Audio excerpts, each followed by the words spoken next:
안녕하세요. 성도 여러분 반갑습니다.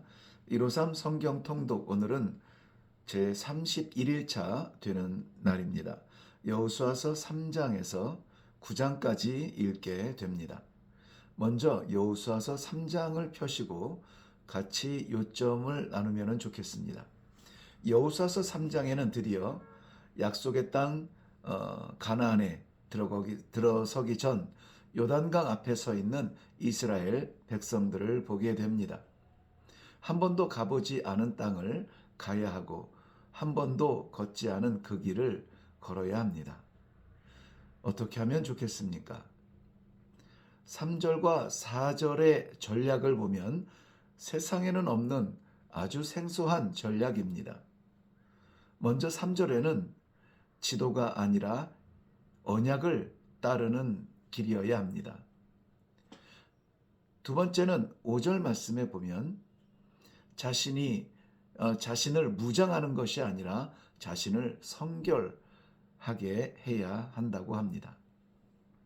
그리고 요단강에 들어서게 되죠. 그런데 그 기간에는 우기철 물이 넘쳐서 언덕까지 넘치더니라고 기록하고 있습니다. 마지막까지 두려움을 주는 시각적 장애입니다. 시각적 장애 때문에 무너진 사람들 참 많죠. 가장 먼저 떠오르는 것은 아무래도 에덴 동산의 선악과의 먹음직함을 보고 하나님의 명령을 어기고 손을 뻗었던 아담과 하와가 아닐까 싶습니다. 다윗도 부하들은 전쟁터에 나가서 전쟁을 하는 중에 목욕하는 여인을 바라보며 음욕을 품게 되어 밧세바를 남편 우리아로부터 빼앗게 되죠. 우리 눈에 보이는 것이 전부라고 말하는 세상이지만 우리는 눈에 보이는 것이 전부가 아닌 성도라는 사실을 잊지 마시기 바랍니다. 자, 물이 언덕에 넘칠 때에 그 물을 건널 수 있을까 계산이 나오지 않습니다. 그런데 물이 마른 것을 보고 건넌 것이 아니라 15절 말씀에 보면은 발이 물가에 잠기자 흐르던 물이 그치기 시작합니다.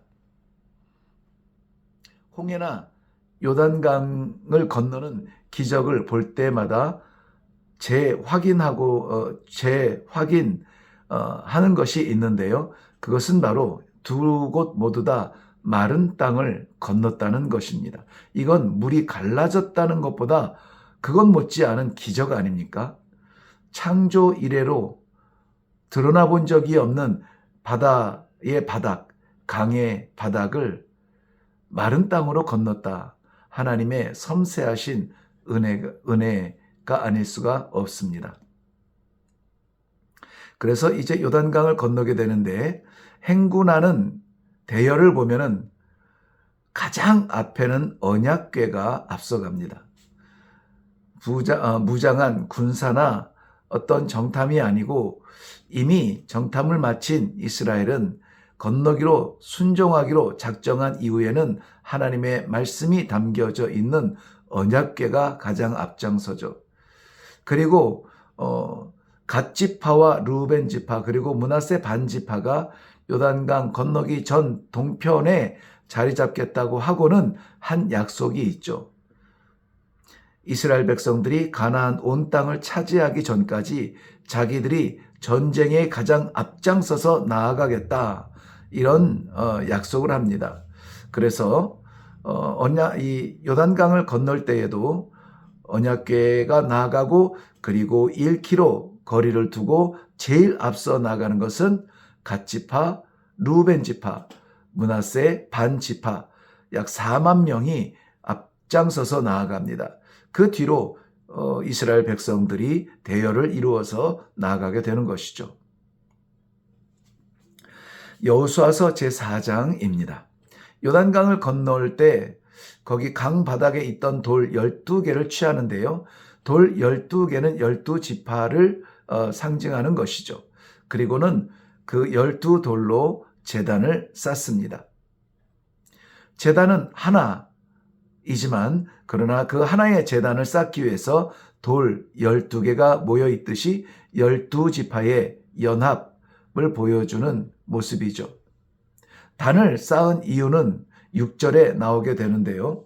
자손들이 후대에 길갈에 쌓여져 있는 이 돌들이 무슨 뜻이냐 묻거든 뭐라고 대답해야 되죠? 7절에 답이 나옵니다. 영원한 기념이라. 어떤 기념일까요? 요단강을 여호와께서 마른 땅으로 건너게 하셨다는 것이죠. 20절에 보면 이 돌단이 길갈에 세워졌다고 하는데요. 길갈이 아니라 바로 우리 각자의 가정에도 이런 돌단이 세워지면 좋겠습니다. 여호와께서 건너게 하신 영원한 기념탑, 우리의 문제, 우리의 숙제, 우리 여호와께서 말씀하시고 명령하신 대로 순종하여 건넌 놀라운 기적의 제단, 가정마다 쌓여지기를 바랍니다. 여호수아서 5장입니다. 요단강을 마른 땅으로 건넌 이스라엘 백성들이 본 아모리 사람들, 가나안 사람들 정말 놀라웠습니다. 저들의 표현에는 마음이 녹았다 표현하기도 하고요. 정신을 잃었다라고 하기도 합니다. 이제까지 들었던 소문, 하나님께서 보호하시고 인도하시는 백성이라 했는데 이들을 보자 간담이 서늘해진 것이죠. 가나안에 발을 디딘 이스라엘 백성에게 세 가지 일이 생깁니다. 먼저는 하나님께서 가나안 땅을 정복해야만 하는 사명을 앞둔 이스라엘 백성들에게 할례를 행하라. 이것은 이해하기가 쉽지 않습니다. 전쟁을 앞둔 이스라엘 백성들에게 할례를 행하라. 이 적진에서 이것을 행한다는 것은 이해하기 어렵습니다. 이건 무슨 뜻이냐면은 이 전쟁을 치르고 가나안 땅을 정복하는 이러한 행위보다 전쟁에 나서는 어떤 그러한 행위보다 그들이 누구인가, 이스라엘 백성이 누구인가 하는 정체성이 더 중요했던 것입니다. 우리가 성도로서 아니면 직분자로서 목사로서 장로로서 집사로서 뭔가를 하는 행위가 소중한 귀중한 일이지만 그것보다 먼저 되어지고 중요한 것은 뭐냐면 내가 먼저 성도가 되어야 되는 것입니다. 내 자리보다 중요한 것, 내가 누구인가 하는 것이죠. 그 다음에 두 번째는 만나가 그쳤습니다. 40년 동안 이스라엘 백성들 광야에서 먹였던 만나가 그친 것입니다. 이 말은 무슨 말이냐면 이제는 하늘에서 거저주시는 만나가 아니라 땅의 소산을 먹어야 할 시대가 왔다는 것을 말하고 있습니다. 그 땅을 주시겠다는 거죠. 세 번째는 여호와의 군대 장관 앞에 여호수아가 서게 됩니다. 여호수아 앞에 서 있는 여호와의 군대 장관은 이렇게 말하죠. 내 발에서 신을 벗으라. 네가 선 곳은 거룩하니라. 왜죠? 여호와께서 계신 그 자리를 거룩하다 말씀하시는 것입니다. 그러니 신을 벗는 것은 내 신을 포기하는 것이 아니라 여호와의 능력과 함께 가는 길이 된다는 것입니다. 여호수아서 6장입니다. 가나안의 첫 성 여리고를 정복하게 됩니다. 인간의 전략과 지혜로 볼 때에는 전혀 가치가 없는 일을 하면서 6일 동안을 보내게 되죠. 그렇지만은 그들은 그 말도 안 되는 하나님의 전략에 순종함으로 말미암아 영적으로 승리할 수 있게 됩니다. 백성들은 이유도 전략도 몰랐습니다. 심지어 몰래 돈 것도 아니라 나팔소리와 함께 돌죠. 정말 좀 죄송한 말씀이지만 돌지 않았으면 이렇게 성을 적진을 돌 수는 없죠. 오직 여호와만 명령하셨고 여호수아만 전달을 했고 백성은 따라갔습니다. 정말 멋있는 공동체 아닙니까? 이 멋있는 공동체의 결과가 어떻게 됐을까요? 우리 너무나 잘 압니다. 기생 라합의 가족, 친족 외에 여리고성에 남은 자가 없을 만큼 완전 멸망했습니다. 성은 재건할 수 없을 만큼 완전히 무너지고요. 여호수아의 소문은 그 온 땅, 가나안 온 땅에 퍼지게 됩니다. 여호수아 제7장입니다. 승리 뒤에 시험이 찾아옵니다. 너무나 재밌죠? 성경을 보다 보면은 이러한 반전의 반전. 그러나 최종적 반전은 승리라는 것. 네, 여호수아서 7장은 그러나 이렇게 시작을 합니다. 여리고성을 정복하셨죠. 그러나 이렇게 해요. 6장 17절과 24절에 보면은 그 말씀을 하나님께서 약속하시고 그대로 지키게 하셨는데요. 그렇지만은 아간이라는 한 사람, 이 아간은 모든 것이 하나님의 것이지만 첫 번째 것은 특별히 반드시 하나님의 것이라는 것을 우리는 잘 알고 있습니다. 첫 번째 것, 장자, 첫 출생, 첫 소산 다 하나님 앞에 드리죠. 여리고성 이후에 아이성을 치게 되는데요. 참패를 당합니다. 이유를 찾아보니 아간의 숨겨진 범죄로 인해서 그의 아내, 그의 자녀, 그의 가축, 그의 재산 모두 돌로 치고 불에 태워져 역시 재건이 불가능할 정도의 형벌을 받게 됩니다. 그 땅이 우리가 잘 아는 아골 골짜기, 나그네의 무덤이 되고요. 가룟 유다가 목매어 자살한 곳이 되죠. 첫 번째 승리, 여리고성 모든 승리의 영광을 하나님께 드렸어야만 했죠. 사람이 가져가면 안 되는 것이었습니다. 한 사람 때문에 패배한 것은 아니지만 하나의 마음을 품는 데 실패했다면 우리 가운데 아간을 용납하지 말아야 합니다. 여호수아서 8장입니다. 아골 골짜기. 하나님의 징계는 깨닫는 자에게 미뤄진 은혜의 시작이라고 말씀드릴 수가 있겠습니다. 18절 말씀에 보면 여호수아의 손에는 단창이 들려져 있었습니다.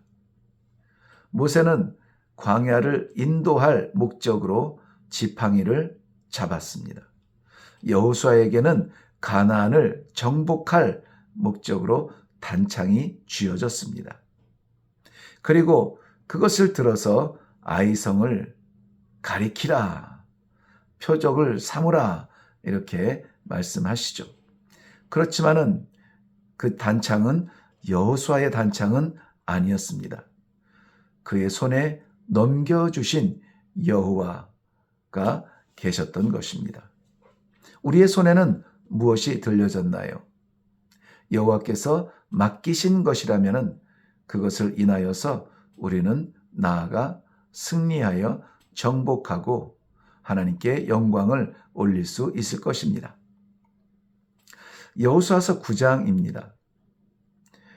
곰팡이 난 떡에 넘어간 여호수아의 실패. 곰팡이 난 떡에 넘어갔다. 여호수아가 실패했다. 바로 기브온 사람들의 이야기입니다. 이스라엘 백성들이 이렇게 승승장구하며 가나안 땅을 정복해오자 그 땅에 있던 기브온 사람들은 꾀를 부리게 된 거죠. 조금 더 살펴보겠습니다. 가나안 민족들이 긴장을 해서 이스라엘 백성들과 이제는 연합하지 아니하면은 안 될 만큼 긴장합니다. 그런데 기브온 사람들은 5절 말씀에 보면은 저들은 꾀를 내어서 여호수아의 인간적인 정을 유발하도록 합니다. 그리고 화친을 맺게 되죠. 여러분, 신앙과 인정은 늘 같이 가야 합니다. 그렇지만 기억하실 것은 사명은 인정을 넘어서야 합니다. 때로는 하나님께서 모질게 이스라엘 백성들을 때리실 때에도 포기해서가 아니라 미워서가 아니라 바로 하나님의 백성으로서의 사명을 다하게 하시기 위하여서 강하도록 다시 일어나도록 힘을 얻도록 그렇게 훈련하시는 것입니다. 때로는 냉정해 보일지라도 매정해 보일지라도 사랑이 없어 보일지라도 그러나 마음대로 사랑할 수 없는 그 마음의 인내를 우리는 좀 생각해 볼 수 있어야 합니다. 사명은 인정을 넘어서야 합니다. 승자의 여유일까요? 여호수아는 전쟁에 이긴 승자의 그 여유로움으로 말미암아 14절 말씀에 보면은 한 가지 실수를 해요. 여호와께 묻지 아니하고 기브온 사람들과 약속을 해버리죠. 우리는 늘 겸손하여 하나님께 묻기를 멈추지 말아야 되겠습니다. 하나님께 묻는 것은 나의 무지를 고백하는 것이 아니라 하나님의 지혜를 얻는 것입니다.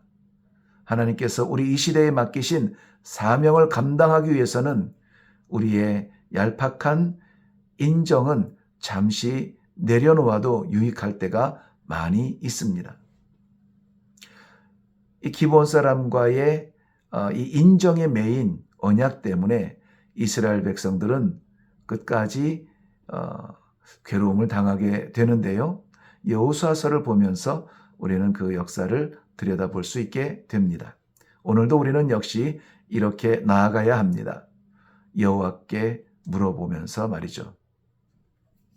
수고하셨습니다.